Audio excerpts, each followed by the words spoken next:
శ్రీమద్భగవద్గీత. ఓం శ్రీకృష్ణ పరమాత్మనే నమః.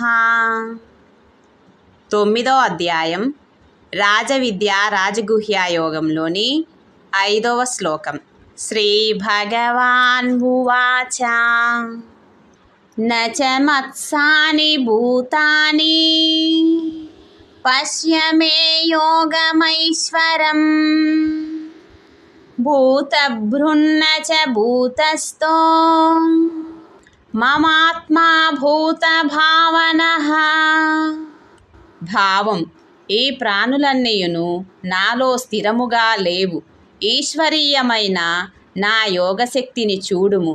ఈ భూతములన్నింటినీ సృష్టించినదియు పోషించినదియు నేనే అయినను యథార్థముగా నా ఆత్మ వాటి యందు స్థితమై ఉండదు.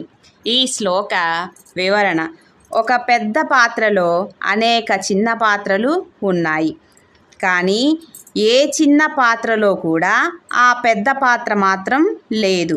అలాగే ఈ అనంత విశ్వంలో ఉన్న చరాచర జీవరాశుల్లో పరమాత్మ నిండి ఉన్నాడు, కానీ ఆ అనంతుడైన పరమాత్మ ఆ చిన్న చిన్న చరాచర జీవరాశుల్లో మాత్రం లేడు. ఇంకా ఉదాహరణకి చెప్పాలంటే, తల్లిదండ్రులు పిల్లల్ని పుట్టిస్తూ ఉంటారు, కానీ ఆ పిల్లలే తల్లిదండ్రులు అవ్వరు అని ఈ శ్లోకం యొక్క వివరణ.